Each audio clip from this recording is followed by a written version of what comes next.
Ante todo, quisiera agradecer al señor vicerrector Miguel Juan Font el gesto, el honor y el reto de poder compartir con vosotros algunas reflexiones en torno a mi experiencia en el programa oficial de posgrado aquí en la UPO y sobre todo en relación con mi proyecto de investigación actual. También, como no puede ser de otra manera, quería agradecer a las personas que han hecho posible la parte, digamos, técnica, Dani del SIC, Marisa Fernández de Alba y, por supuesto, Miriam Berraquero, a quien todos le vais a dar las gracias si os digo que me ha pedido ser breve. Bueno, yo empecé a colaborar con el área de Historia Moderna aquí en la Pablo Olavide como profesora sustituta interina en el año 2009. Y fue fundamentalmente para responder a las necesidades del máster en Historia de Europa, el mundo mediterráneo y su difusión atlántica. Máster dirigido por Bartolomé Yun Casalilla, Giovanni Levi y Manuel Herrero Sánchez y coordinado por Igor Pérez Tostado.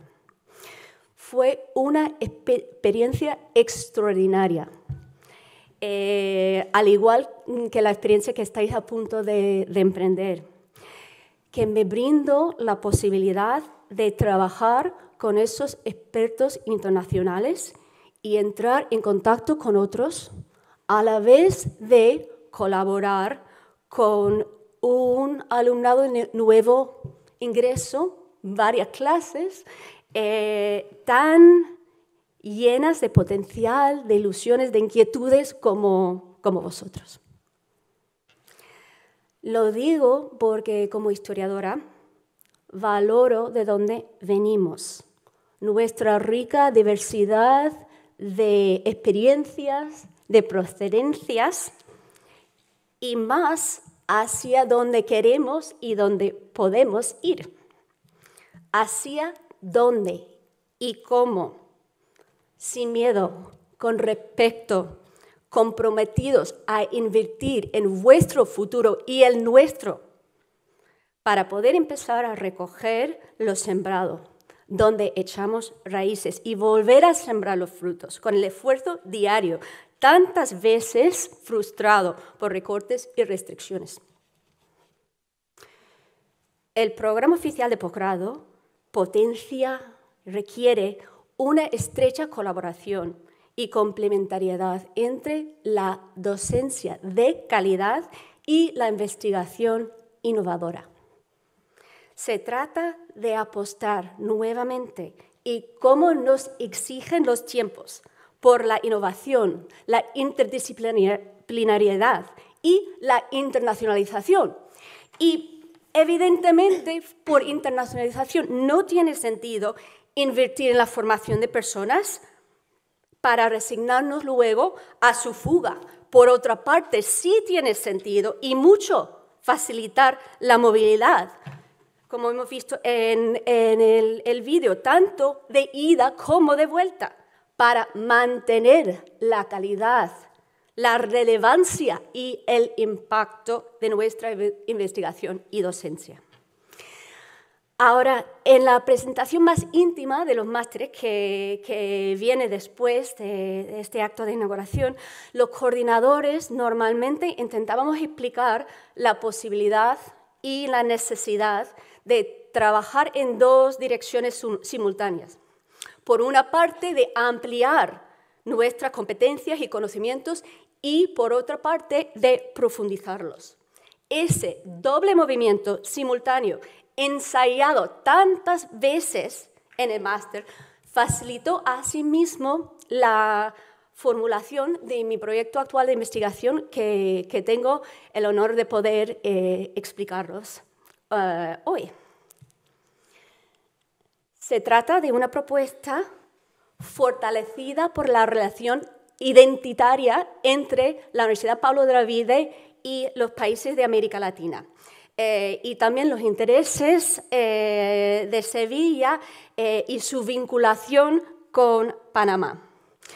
También se apoya en mis propias reflexiones durante unos 20 años trabajando en el marco de lo que hemos denominado la historia atlántica. Ambas experiencias, una acumulación, digamos, de factores impulsaron y impulsan en ese proyecto la necesidad científica y también social de trabajar en la elaboración de una historia no únicamente atlántica, sino una historia de la primera globalización. En este caso, no limitado al marco atlántico y en este caso centrado en el Istmo de Panamá. El proyecto, financiado por el European Research Council, se realizará durante los próximos 5 años. Aún no podemos enseñaros una foto del equipo, porque esta misma mañana hemos estado trabajando para agilizar las primeras convocatorias de trabajo en el marco del mismo proyecto. Pero por el momento, bueno, tenemos el logo diseñado por vuestro compañero de nuevo ingreso, Aurelio López Fernández, y tenemos el logo y tenemos muchísimo trabajo por delante. Porque Art Empire pretende generar nuevos conocimientos a partir de una colaboración interdisciplinar centrada en una arteria de expansión imperial de la monarquía hispánica, forjada en los siglos XVI y XVII, que nos permite, nos invita a abordar las transformaciones de la primera globalización. Y nos ubicamos, nos localizamos entre los puertos atlánticos caribeños de Nombre de Dios y posteriormente Portobelo y la primera ciudad europea fundada en el Pacífico, que es la ciudad de Panamá. Este nexo, Nombre de Dios, Portobelo, Panamá, se convirtió ya en el siglo XVI en un camino para la convergencia de 4 continentes. Un entorno de encuentros asimétricos, devastadores y creativos, en que nos interesa tanto lo que cruzaba el istmo como lo que no, para abordar la naturaleza y los límites de esa primera globalización, a raíz de las elecciones, los impactos y las decisiones locales. El proyecto pretende desarrollar una metodología nueva para integrar datos arqueológicos, fundamentalmente del Patronato Panamá Viejo, y archivísticos, en su mayoría del Archivo General de Indias, aquí en Sevilla. Entonces, en ese sentido, las tecnologías nuevas y conocidas se aplicarán a problemas cruciales para la comprensión del pasado humano y, por ende, para facilitar nuestra ubicación y entendimiento en el presente. Las tecnologías digitales, más que una moda, se convierten en una necesidad para maximizar la potencial de la colaboración internacional, interdisciplinar, así como el impacto, tanto científico como social, de sus resultados. La tecnología nos ofrece nuevas posibilidades para canalizar la investigación y para reconectar con la sociedad y tender puentes desde las humanidades. ¿Por qué entonces nos centramos en Panamá? Bueno, es una zona hoy paradigmática de la globalización, que ha sido clave para el comercio internacional y también ha adquirido importancia estratégica desde el siglo XVI, cuando la monarquía hispánica forjó ese camino para extraer recursos americanos. Hoy en día, los restos de la ciudad colonial ofrecen posibilidades excepcionales para aunar distintas dimensiones del problema.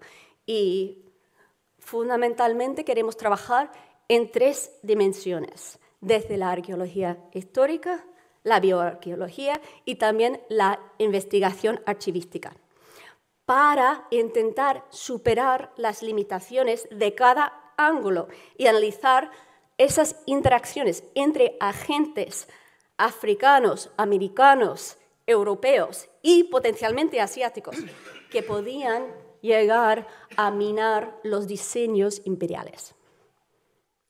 La arteria panameña, una meta y una escala para las invasiones, así como un núcleo de tránsito, de comercio, supone un laboratorio idóneo para examinar los efectos diversos y divergentes de estos conflictos, intercambios que tuvieron lugar en los primeros 2 siglos de la modernidad.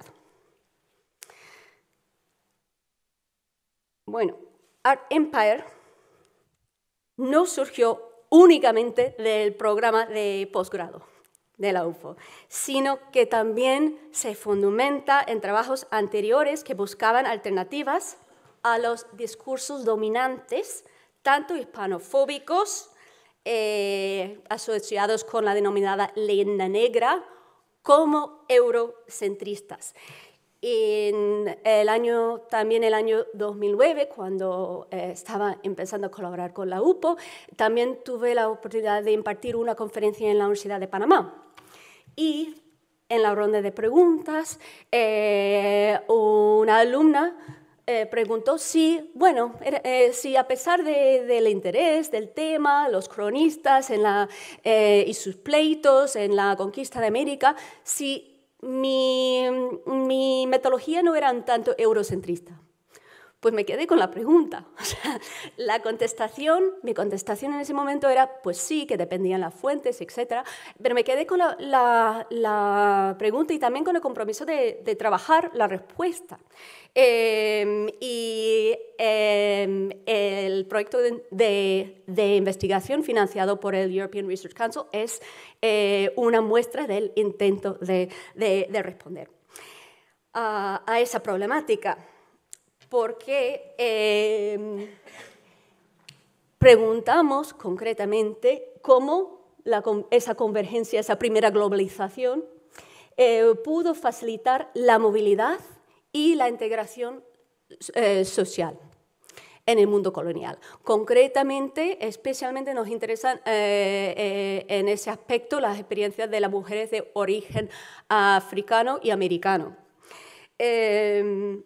Igualmente, intentamos prestar atención a las transformaciones culturales, biológicas, socioeconómicas, también ecológicas, provocadas por la conquista, de una manera que no esté reñida con el reconocimiento y la mejor comprensión de sus efectos más devastadores. El proyecto pretende asimismo romper con perspectivas tradicionales sobre la crisis y el declive de la monarquía hispánica, para hacer hincapié en el papel, el auge de nuevos agentes. Entre los más importantes tenemos esas poblaciones africanas y americanas que tenían la posibilidad de actuar o dentro del marco de la sociedad colonial o en oposición a la misma, por ejemplo, en el caso de las comunidades cimarrones que se aliaban con los corsarios ingleses, holandeses y franceses en la zona. Al mismo tiempo, nos llama la atención la prosperidad y la presencia de comerciantes portugueses y genoveses y su relación con el auge del comercio regional y pacífico. El hecho de que llegara menos plata a las arcas del rey de Castilla no perjudicaba necesariamente al mercader o al artesano en Panamá. De forma significativa, no dejaba de aumentar la cantidad de esclavos africanos que cruzaban el istmo y de allí nos encontramos con la necesidad de reformular algunos de los problemas articulados anteriormente desde la historia atlántica, ahora en el marco de una historia de la primera globalización, que nos permite responder a esas realidades locales y regionales. Los excelentes trabajos anteriores sobre la zona también ofrecían pistas para avanzar y ofrecen. Por ejemplo, fragmentos de porcelana china encontrados en las excavaciones de Panamá el Viejo, pero no en las de Nombre de Dios o Portobelo, en el Atlántico, así como la distribución de la cerámica criolla panameña por la costa de Sudamérica, sugieren un aumento de comercio pacífico que esperamos poder constatar en el Archivo General de Indias, así como en los archivos nacionales y notariales de México y de Perú. Así se emprenderá la búsqueda, la captación y la plasmación sistemática coordinada de los datos desenterados por nuestros equipos históricos y arqueológicos. Como punto de partida, hemos propuesto empezar con los inventarios de bienes de difuntos, que a veces incluyen testamentos de las últimas voluntades de los fallecidos con instrucciones para sus entierros. Esta documentación aporta nuevas posibilidades para las excavaciones arqueológicas y al mismo tiempo nos permite preguntarnos sobre las preferencias de consumo de las élites panameñas y si daban la espalda progresivamente a Europa y se interesaban cada vez más por bienes de lujo asiáticos. Asimismo, nos interesa esos documentos como registros de relaciones personales, de afinidades, de afiliaciones y, bueno, en ese caso pues tenemos un inventario que da instrucciones explícitas, o sea, un testamento para el entierro de la persona y también el inventario de sus bienes, incluidos a varios esclavos, quienes también esperamos poder encontrar en Panamá Viejo.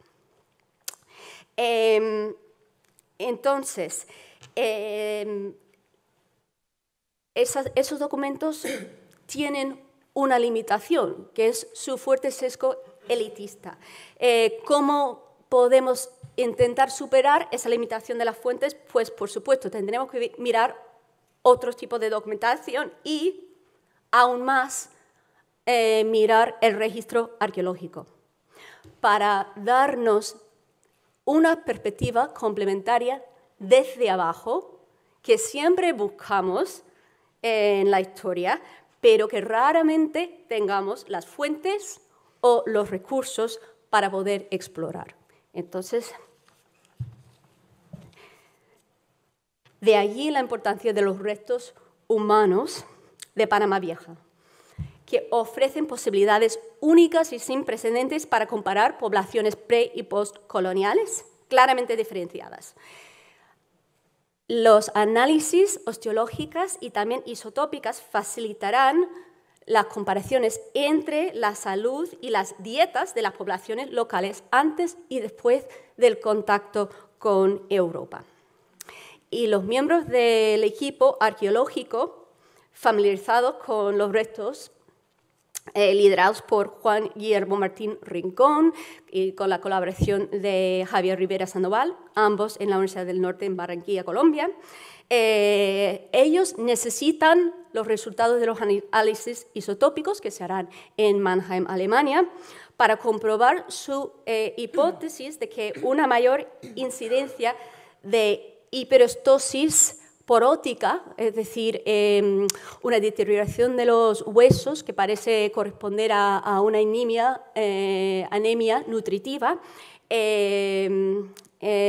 normalmente se explica por falta de hierro en la dieta, pues su hipótesis es que no se respondía a una deficiencia de hierro, sino de vitamina B12. que no proporcionaba los moluscos ricos en la zona, pero que sí aportaba en abundancia las vacas colonizadoras y el cerdo ibérico que llegó con los europeos. Entonces, aunque quizás no esté muy de moda, sí quieren comprobar el papel de la carne roja en esas poblaciones y también se interesan por el impacto de la introducción del arroz, probablemente proveniente de África. Los análisis, y esta es la muestra que el doctor Martín tiene actualmente en Panamá y que con la colaboración de Patronato Panamá Viejo esperamos poder ampliar para llegar a un mejor conocimiento de la población colonial. Entonces, los análisis isotópicos de los restos biológicos ofrecen datos no solamente sobre las dietas, sino también permiten registrar propiedades geológicas que pueden corresponder a las tempranas migraciones de los individuos encontrados que terminaron sus vidas en Panamá colonial. Y nuestra compañera en Mannheim, Corinna Knipper, analizará muestras del esmalte de las primeras terceras muelas permanentes para medir los ratios de estroncio y de oxígeno que reflejan esas características geológicas de distintos sitios. O sea, así para cubrir los primeros 10 años en la vida de estos individuos, los momentos en que se formaban esas dos muelas. Nuestra hipótesis es que las personas de orígenes africanos, americanos y europeas vivían y se enteraban juntos en Panamá Viejo, como se ha demostrado con métodos similares para otro cementerio en Campeche, México, cementerio colonial. Ahora, Corinna también tiene previsto ver isótopos de carbono y de nitrógeno para también enriquecer nuestro análisis de cambios dietéticos, con eso que denominamos la primera globalización. Y vamos un paso más allá. Para comprobar y profundizar los datos de la isotopía mediante un estudio de ADN antiguo dirigido por Alessandro Achille desde Perugia.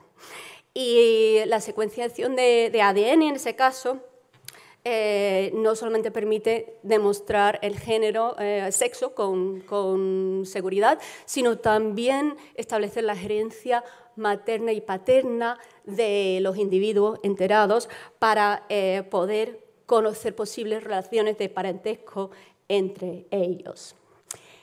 Esas son las preguntas a que quiere responder Achille en el marco del proyecto. ¿Qué combinaciones genéticas subyacían la hibridización cultural y movilidad social que nos interesa? Ahora bien, los resultados. El equipo internacional trabajará mediante una plataforma para compartir, interrogar, cruzar y ampliar los datos a nuestra disposición. Tenemos previsto reuniones científicas aquí en Sevilla, también en Panamá, y la intención de poner una versión de consulta de nuestra base de datos con información no sujeta a otras restricciones a disposición del público, a cumplirse los 500 años desde la fundación de la ciudad de Panamá en agosto de 2019. Será un momento clave para ofrecer alternativas a los discursos imperialistas y victimistas tan reiterativas que, como solía explicar en clase, en relación con la historia atlántica o la historia de género, discursos que son perjudiciales y que no dignifican a nadie. En resumen, tenemos otros resultados previstos y se trata de conocer y dar a conocer las respuestas humanas, creativas y productivas ante las crisis del pasado, ecológicas, económicas, políticas, demográficas, migratorias. Art Empire examina las estrategias de supervivencia en los siglos XVI y XVII en una zona tan importante para la primera globalización. Esperamos poder producir conocimientos nuevos y, al mismo tiempo, poder producir una metodología interdisciplinar que se puede adaptar al estudio de poblaciones heterogéneas que participaron en esas transformaciones en otras zonas. Efectivamente, se trata del pasado. Un pasado y un futuro que queremos compartir con vosotros, con la universidad, con la sociedad, y que puede ser relevante y necesario para averiguar hacia dónde vamos y cómo. Muchas gracias.